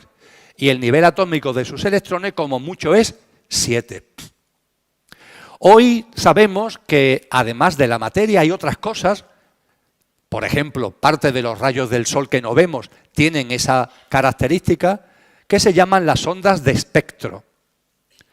Y sabemos ya cuánta tipología, cuántas clases de onda de espectro hay. ¿Cuántas son? 7. Hoy ya conocemos la tabla de los elementos químicos, los 118 elementos químicos. Es la denominada tabla periódica de los elementos. Seguro que hemos oído hablar de ella, ¿verdad? ¿Por qué se llama periódica? Porque los elementos químicos se agrupan en periodos, entre comillas, en grupos, entre comillas. ¿Cuál es la estructura, el patrón básico de la tabla periódica de los elementos? 7. Incluso en la música, el patrón fundamental que se sigue, ¿cuál es? La octava musical. Pero la octava no es octava, es un patrón sextenario. Do, re, mi, fa, sol, la, si, do. Sí, pero do estaba aquí ya. Este do ya es el comienzo de la siguiente escala. El patrón sextenario, amigos y amigas, está en la realidad en la que vivimos, se expresa la realidad en la que vivimos. Por eso, antiguamente, cuando hablaban del conductor y del coche, no podían hablar del conductor y del coche porque no había coches. Pero es que además no se conformarían con dos partes del ser humano, la perecedera y la imperecedera, la apariencia, que es el coche, y la esencia, que es el conductor. Ellos nos dijeron que el ser humano está constituido de 7 componentes, 7 grandes componentes. 4 son del coche y 3 son del conductor. Los que son del coche, nuestro cuerpo vital, energético o etérico, porque tenemos, todos vosotros y yo, tenemos un componente energético que está por debajo, por decirlo de alguna forma, del físico. Por eso, precisamente, en la acupuntura las agujas se clavan en la epidermis, sí, pero en sitios muy concretos de la epidermis. ¿En qué sitios? En los que impactan sobre la energía, los campos energéticos que tenemos debajo. Los que habéis acercado al mundo del yoga, se habla de las corrientes de circulación energética que hay en el ser humano. Se llaman nadis. Tienen que ver con los centros energéticos que se llaman chakras. Tenemos una realidad energética. También tenemos una realidad física. También tenemos una realidad emocional y también tenemos una realidad mental. Y además se nos enseña que en nuestro ámbito mental, en vuestro plano mental y en el mío, esto lo hemos hablado aquí ya en distintas ocasiones, hay 2 niveles. El plano mental del ser humano tiene 2 niveles, el nivel inferior y el nivel superior. El nivel inferior es la parte de vuestra mente que está preparada para ocuparse de lo rutinario. Y el nivel superior es la parte de vuestra mente que está capacitada para abordar los temas trascendentes. Por ejemplo, para estar aquí, a la hora adecuada, el día adecuado, hemos tenido que usar la mente concreta, la mente inferior, que es la que se ocupa de lo rutinario. Ahora, una vez que estamos aquí sentados, nos hayamos dado cuenta o no, estamos usando la mente abstracta. Y ahora dentro de un ratito más todavía, por lo que viene, más todavía. Salimos del modo mente concreta o inferior y pasamos, casi sin darnos cuenta, al modo mente superior o abstracta, que es la capacitada para abordar, para reflexionar, para hacer disquisiciones, etcétera, etcétera, sobre lo trascendente. Y este es el coche, con sus 4 componentes. Se le llama, en esa tradición, el cuaternario inferior. Nuestro cuerpo etérico, nuestro cuerpo físico, nuestro ámbito emocional y nuestro ámbito mental. Y el ámbito mental con 2 niveles, la mente concreta y la mente abstracta. Ahí está. Esto está dicho hace ya mucho tiempo. La ciencia del yoga, por ejemplo, tiene su base en esto. Cuando en la ciencia del yoga hacéis asanas, los que lo hagáis, van dirigidos al cuerpo físico. Si hacéis pranayama, respiración, va dirigido al cuerpo etérico. Si practicáis yama niyama, estáis dirigiendo al mundo emocional. Si hacéis práctica de meditación en sentido amplio, estáis dirigiendo la práctica al mundo mental. Esto está inventado hace mucho tiempo. Es una sabiduría ancestral. Y junto a los componentes 4 del coche, hay 3 componentes del conductor. Hemos dicho el alma y el espíritu, ¿verdad? Y el alma es el vehículo del espíritu. El alma y en el centro, como nos dice San Juan de la Cruz, el espíritu. El alma es como un vehículo que utiliza el espíritu para poder encarnar. Hay tanta realidad, hay tanta divergencia vibracional entre el espíritu de naturaleza divina y la realidad material, que para que el conductor pueda encarnar, para que el espíritu pueda encarnar en el coche, necesita como una banda frecuencial de acople. Eso es, ese vehículo es el alma. Es como cuando el ser humano se mete en las profundidades del mar para conocerla, para experimentarla, pero claro, yo como me meto a 1000 metros de profundidad, a 3000 metros de profundidad, utilizo un batiscafo, una sonda que me permita meterme dentro. Vamos a utilizar el término batiscafo, que creo que lo conocemos todos bien. El alma es como el batiscafo que utiliza el espíritu para poder adentrarse, para poder encarnar en las profundidades de la materia. Y se nos habla de que son 3, ¿por qué? Porque nos enseñan que las almas de cada ser humano tiene también una íntima conexión entre ellos. No vamos a entrar ahora en detalles, pero se nos habla de que está el espíritu, el alma individualizada de cada uno, pero una especie también de alma una o de alma universal, que es como una conexión que enraiza y engarza todas las almas. Y se nos habla, por tanto, de una dimensión álmico-espiritual, el alma diferenciada, el alma una y el espíritu, en cuanto a nuestro trinario superior o verdadero yo. Esta es la forma que desde hace mucho tiempo es la más detallada que tenemos a nuestro alcance. Pablo de Tarso, en sus cartas, nos dice: el ser humano es cuerpo, alma y espíritu. Está muy bien, pero no entra en muchos detalles. Fijaros que aquí el cuerpo, que es el coche, se hablan de 4 cosas. Y en el trinario superior incluso se nos advierte que las almas tienen algún tipo de engarce, con lo que se habla también de una especie de alma universal. Si nos vamos a la filosofía griega, los grandes sabios griegos nos dicen lo mismo, nos decían que el ser humano es cuerpo, psique y neuma, lo mismo que nos enseña la tradición cristiana. Si nos vamos a la Advaita o nos vamos a la Cábala, se habla de 4, de 5 o de 6 componentes. Pero las tradiciones más potentes, más antiguas, nos hablan de 7, la constitución sextenaria del ser humano. Que es estupendo, porque yo me miro a mí mismo y yo sé que en mi coche no es todo uno, sino que tengo distintas partes de mí. Sé que tengo un mundo mental que es distinto del mundo físico. Sé que tengo un mundo físico que es distinto del mundo emocional. Esto es importantísimo. Hay gente que lo olvida. Hay gente que se cree que el coche es todo uno. No, el coche tiene sus partes. Hombre, están interrelacionadas, pero cada cosa es cada cosa. De hecho, como tú tengas un sofocón emocional, por las circunstancias de la vida, eso no se puede sanar, eso no se puede armonizar yendo al gimnasio. En el gimnasio puedes hacer cosas con lo físico, lo emocional, por mucho que hagas pesas. Si hay un dolor por el fallecimiento de un ser querido, por mucho que hagas pesas, tu mundo emocional no se va a sintonizar haciendo pesas, pongamos por caso. Y esta información es maravillosa tenerla. Pero lo estoy sacando a colación porque la constitución sextenaria del ser humano también ha hecho que estas tradiciones nos digan cómo evoluciona la humanidad. La humanidad evoluciona también siguiendo un patrón sextenario. Esto es importante para saber dónde estamos ahora y qué es el surgimiento de la nueva humanidad. La humanidad también evoluciona conforme un patrón sextenario. Edgardo, las tradiciones que nos hablan de esto, que son fundamentalmente tradiciones orientales, ¿no?, en las que nos han ofrecido especiales enseñanzas al respecto, nos dicen que esta no es la primera humanidad que ha habido. Nos indican que ha habido otras humanidades. No solamente eso, sino que nos dicen que el proceso de evolución de la humanidad se basa en un discurrir de 7 grandes humanidades. Y en esas 7 grandes humanidades estaríamos en la 5ª humanidad. La anterior ha sido la Atlántida, la anterior a la Atlántida ha sido Lemuria, por tanto Lemuria sería la 3ª, Atlántida sería la 4ª, esta sería el 5º gran ciclo humano.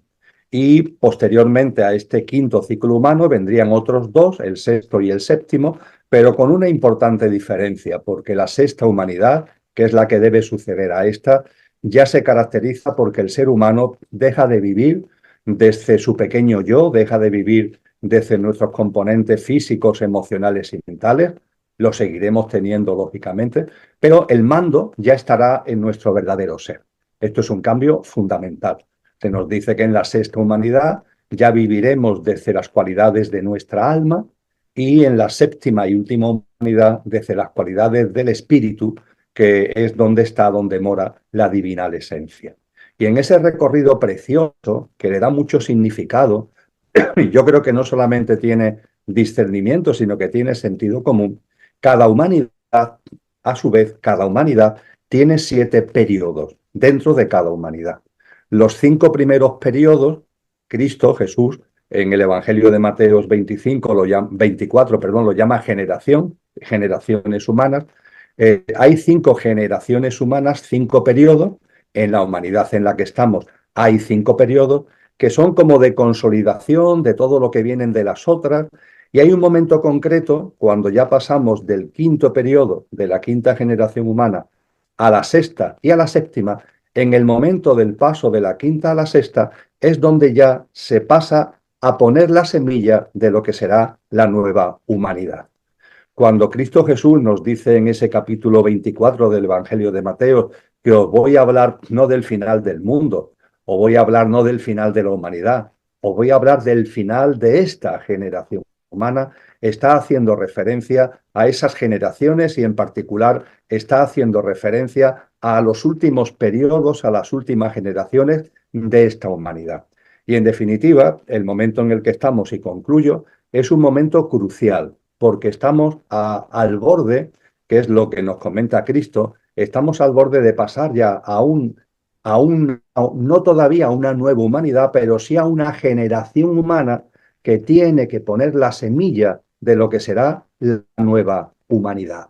Es más, los textos cristianos no son dados a dar periodicidades, a dar años concretos, entre otras cosas porque los tiempos espirituales no se acogen a los tiempos cronológicos, pero se nos dice que estamos a punto, nos advierte Cristo, de entrar en una nueva generación humana, termina esta, y entramos en una nueva generación humana que durará 1000 años, y esa nueva generación humana ya empezaremos a vivir, ya empezaremos a poner la semilla de la experiencia humana desde el alma, desde nuestro ser superior, todavía no del espíritu, pero sí desde el alma. Esos 1000 años serán como el preámbulo a la consolidación ya, a la aparición de una nueva humanidad en una tierra restaurada que vive desde lo álmico. Y estamos, por tanto, desde el punto de vista metafísico, desde el punto de vista de estas enseñanzas, en un momento álgido, porque después de una larguísima evolución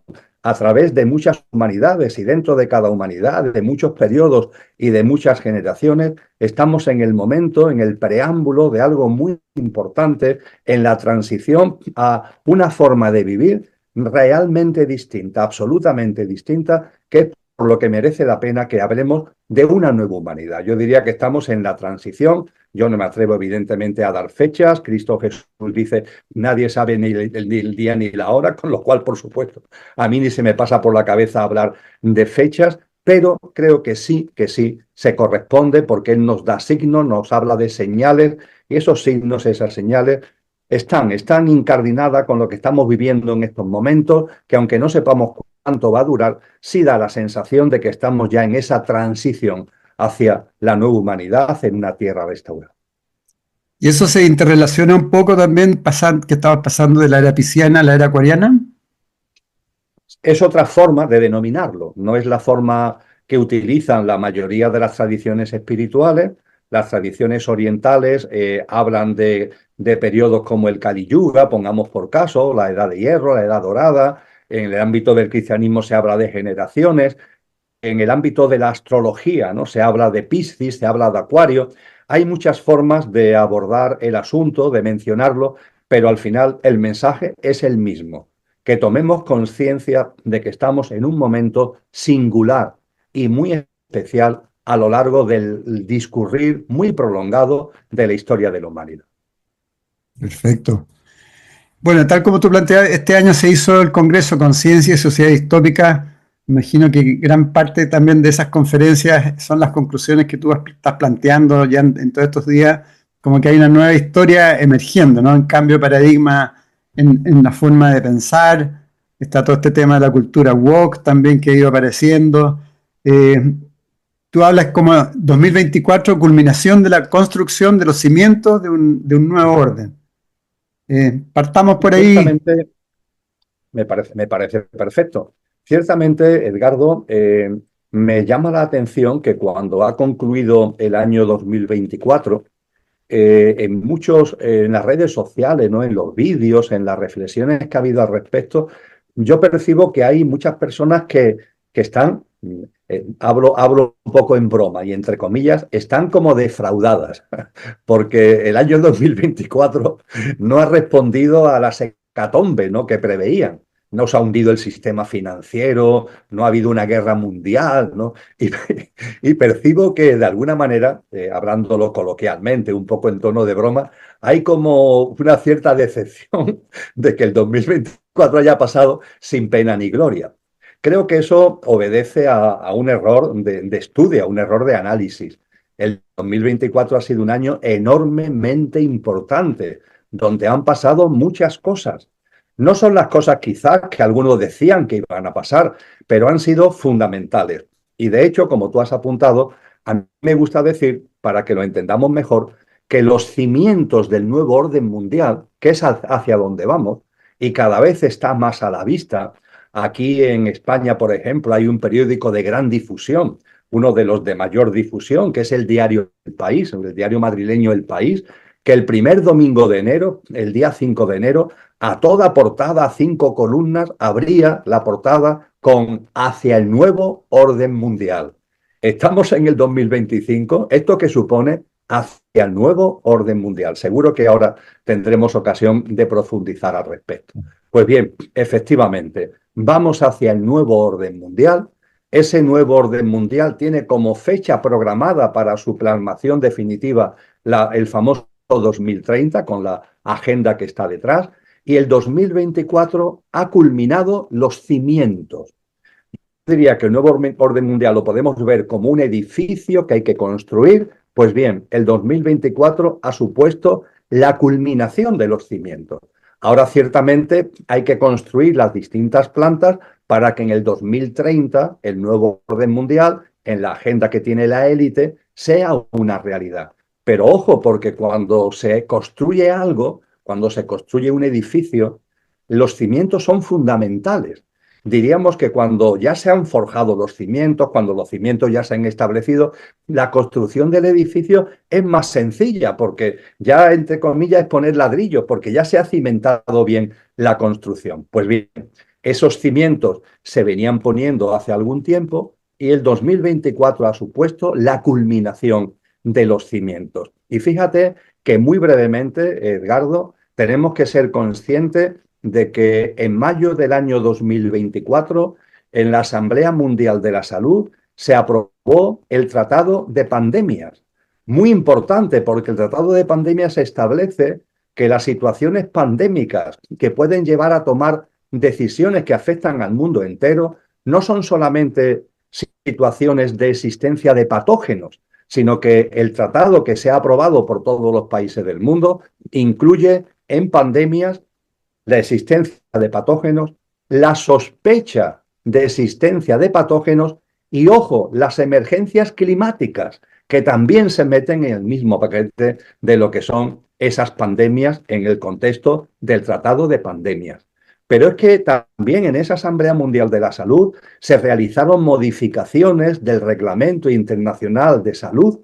Algunas quedaron pendientes y se culminarán ahora en la Asamblea de mayo del 2025 para que la autoridad única ante una situación pandémica con las distintas patas que hemos comentado estén unidas en un mando único a través de Naciones Unidas, a través de la OMS, a través de la Organización Mundial de la Salud. Pero es que no mucho después, en septiembre del 2024, se celebró la Cumbre del Futuro en Naciones Unidas, en la sede de Naciones Unidas. Una cumbre del futuro donde se aprobó el Pacto para el Futuro, sin el voto en contra de ninguno de casi los 200 países que asistieron a la cumbre. Y el Pacto para el Futuro pone los cimientos de lo que, en primer lugar, es el sistema de gobernanza global, es decir, establece los cimientos para que lo que se está haciendo en salud se haga también en otros campos y que las decisiones sean adoptadas de manera global, afectando a todos los países y que todos los países y gobiernos hagan suyo lo que se decide a nivel global y a nivel mundial. Ese pacto para el futuro es muy importante también porque establece la dinámica de reforma de Naciones Unidas para que Naciones Unidas vaya cogiendo ese mando único. Es muy importante también porque establece una reforma de la estructura financiera internacional, estableciendo con claridad que la prioridad de las inversiones y de las asignaciones presupuestarias de todos los gobiernos del mundo tienen que ir dirigidos a la digitalización, no a otra cuestión, porque a mí como ciudadano me preguntan qué es lo realmente importante y hablo de la sanidad, hablo de la educación, hablo de las infraestructuras, de los equipamientos. Bueno, pues para todo el orbe mundial a través del Pacto para el Futuro, eso no es lo prioritario. Donde tienen que dirigirse los recursos públicos y privados son fundamentalmente a digitalizar, es decir, a introducir lo artificial, lo virtual en la dinámica social. Pero yo te conocí incluso en un programa donde hablabas de la parusía de Jesús. Háblanos un poco de estos tiempos que estamos transitando y cómo desde tu análisis crees que de alguna manera esto se conectaba con ese mensaje que daba Jesús. Claro que sí, Sandra, porque además lo uno va ligado a lo otro. Es decir, cuando hablamos de la parusía, estamos hablando del fin de un ciclo que Cristo Jesús denominó esta generación humana, el final del ciclo de esta generación humana, para que surja un nuevo ciclo. Y a partir de ahí, cuando hablamos de la parusía, es obligatorio estar muy atento a los signos de los tiempos, es decir, estar atentos a lo que ocurre, a lo que sucede, porque Cristo Jesús nos enseñó, no como profeta, sino como sabio, entre comillas, es decir, lo que Cristo Jesús comparte con nosotros no son adivinanzas, no son profecías, es una sabiduría profunda de cómo evolucionan los ciclos, de cómo evoluciona la consciencia. Es como si yo dijera ahora en mi tierra, ¿no?, que estamos en verano y dentro de 3 meses o 4 meses va a hacer más fresquito que el que tenemos actualmente, o si cuando ha amanecido el día me atreve a decir que dentro de 12 horas va a ser de noche. Eso no son profecías, no son adivinanzas, es un conocimiento de cómo evolucionan los ciclos. Y Jesús de Nazaret, desde su conocimiento y su sabiduría de cómo evolucionan los ciclos y cómo evoluciona la consciencia, pues nos dice, ojo, este ciclo humano de forma natural concluirá y empezará un nuevo ciclo humano que él además lo dibuja, vamos a decirlo en términos modernos, como de una mayor frecuencia vibracional. Podríamos decir que más acorde con lo que ya late en el corazón y brilla en las almas de tantas personas que deseamos un mundo mucho más humano, en el mejor sentido de la palabra, un mundo mucho más armónico, un mundo que viva en simbiosis con la naturaleza y con la madre tierra, etcétera, etcétera. Él nos dice, el ciclo actual, que está muy marcado por lo egoico, por lo egocéntrico, entrará en un proceso de tumultos, un proceso como un parto, ¿no?, de removimientos, de contracciones, y cuando eso suceda, nadie sabe ni el día ni la hora porque no se puede meter en el calendario, con lo cual estar atentos a los signos de los tiempos, estar atentos a las señales, y cuando veáis esas señales, daros cuenta de que está el parto en pleno funcionamiento y estamos a las puertas del alumbramiento de una nueva humanidad. Con lo que la parusía, como final de un ciclo e inicio de un nuevo ciclo humano, va ligado inexcusablemente a estar atento al signo de los tiempos. Lo cual también, y concluyo, Sandra, es muy interesante porque a veces todo lo que tiene que ver con la espiritualidad se entiende como una especie de meterse hacia adentro, ¿no? Y desde luego la espiritualidad tiene un componente importante, muy importante, de mirada interior. Ahora bien, no te puedes quedar ahí, tienes que mirar hacia afuera, tienes que comprender lo que está ocurriendo en el mundo y a partir de ahí interpretar las señales para percibir, como nos enseñó Cristo Jesús, si estamos ya entrando en el proceso final de un ciclo humano. Así lo percibo yo, atendiendo a sus enseñanzas, para adentrarnos después de un parto con los removimientos y las contracciones que conlleva a un nuevo ciclo humano. Así que parusía y actualidad, parusía, espiritualidad y estar atento a lo que ocurre en el mundo van de la mano. Sí, y de hecho cuando yo te escuché la primera vez que hablabas de la parusía de Jesús, a mí me trajo mucha paz en el corazón porque te lo voy a contar y le cuento a los analíticos, era un momento donde los confinamientos en el mundo estaban más agresivos que nunca, estábamos en toda esta incertidumbre que generó la pandemia, que dejó pues además mucha incertidumbre, muchas personas que estaban incluso quebrándose. Y cuando yo escucho a Emilio Carrillo hablando de la parucía de Jesús, te lo tengo que confesar, o sea, me diste un alivio en el corazón escucharte. Desde ese momento siempre quise entrevistarte, mi sueño era siempre conocerte, y mira cómo es la vibración que tú dices, que hace un año exactamente estaba en Miami y me habla Leonor García y me dice, te quiero invitar al programa, vas a compartir con Emilio Carrillo. Yo no lo podía creer porque te estaba conociendo y hoy estás aquí con nosotros. Y cuando hablas de esa parucía, pues yo creo que lo que más se contrasta o lo que más nos acerca a entender de facto esa parucía de Jesús es, creo que ese fragmento, Mateo capítulo 24. ¿Y tú crees que esa es la parte de pronto donde más claramente se podría explicar la parucía de Jesús, o crees que hay otros complementos dentro de las Sagradas Escrituras? Sin duda ninguna, el capítulo 24 de Mateo es muy concreto y muy profundo. Ciertamente hay otras partes, ¿no?, de las Escrituras donde se aborda esto. También encontramos referencias de esta tipología en Lucas o en Marcos, no digamos ya en el libro de las Revelaciones o Apocalipsis, pero desde un punto de vista de concretar, de que en una lectura, entre comillas, no demasiado larga, se nos den las señales y las pistas fundamentales, sin duda ninguna eso lo encontramos en el capítulo 24 de Mateo, y podríamos decir que su colorario, que es un colorario muy bello, que es una parábola que se encuentra en el capítulo siguiente, el capítulo 25, que es el de las 10 mujeres que están ahí, con cada una con su lámpara de aceite, que es una preciosa metáfora del alma de cada uno. Sí. Cada mujer, cada persona en definitiva está llamada a echar aceite a su lámpara, se echa aceite a la lámpara del alma con nuestros comportamientos, con nuestras conductas. Hay 5 mujeres que no le están echando aceite a la lámpara, hay otras 5 que sí, y las que le están echando aceite a la lámpara porque están llevando una vida más consciente y más comprometida con nuestro verdadero ser, alertan a las otras 5, oye, echar aceite a la lámpara porque este ciclo no va a durar siempre. De hecho, se va a abrir un ciclo nuevo, va a llegar el novio, ¿no?, que es la figura metafórica que se usa, se va a abrir la puerta del banquete nupcial y solamente podremos entrar después de ese, cuando se abran las puertas, que es la parusía, solamente podremos participar en ese nuevo ciclo, en ese nuevo estadio de la humanidad, aquellos que tengamos un mínimo, no hace falta tener la lámpara llena, pero sí un mínimo nivel requerido de aceite. Y bien, hay 5 que están como distraídas, entretenidas, y hay 5 personas, 5 mujeres que están llevando a cabo esa práctica de vida y finalmente llega el final del ciclo. Y con la parusía y el corte, de ahí también que los evangelios le den el nombre de cortamiento, porque unos sí y otros no,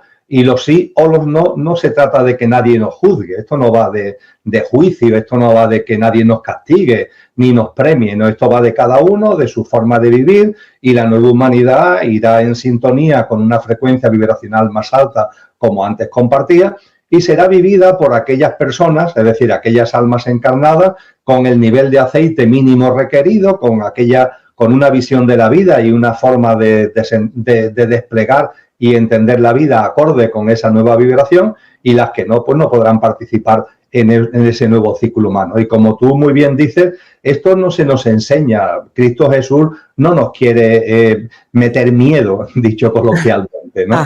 No, ni nos quiere anunciar un castigo. Hay mucha confusión con relación a esto, Sandra.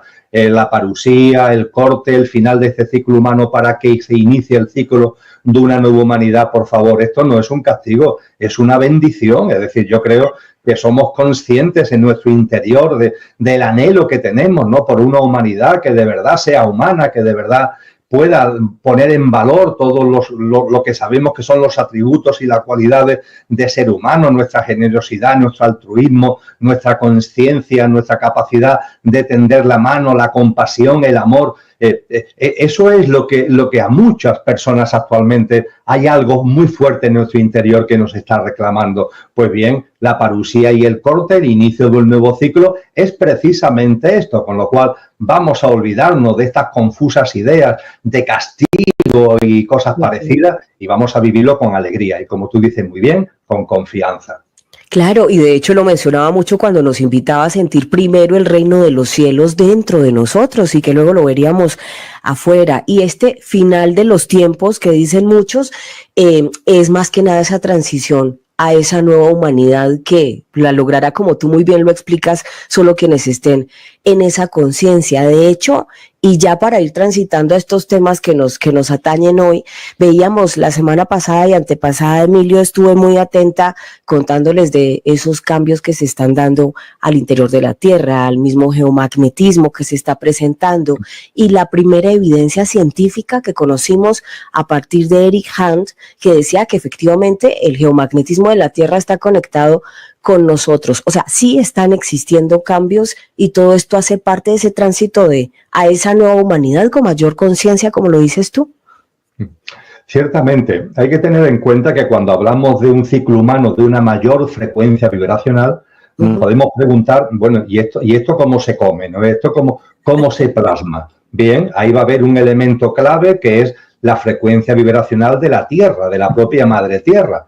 La Madre Tierra va elevando su frecuencia vibracional, lo va haciendo lentamente, es como un gota a gota que va llenando un vaso, y la parusía representaría el momento en el que hay una nueva gota que desborda el vaso. Y ese desbordamiento del vaso supone que la Madre Tierra pase a una frecuencia vibracional superior, como en clave musical podremos decir que de mi pasamos a fa, y a partir de ahí aquellas almas encarnadas, aquellos seres humanos que vibremos ya por nuestro estado de conciencia, por nuestra forma de entender y de vivir la vida, vibremos en esa clave fa, pues estaremos en sintonía con la nueva Tierra, con la Tierra restaurada, y formaremos parte de la nueva humanidad. Con lo que efectivamente, además de lo que está pasando en el mundo, es decir, además de lo que está ocurriendo a esta humanidad, de las contracciones, los removimientos sociales, económicos, etcétera, que son propios del parto que dará lugar al nacimiento de la nueva humanidad,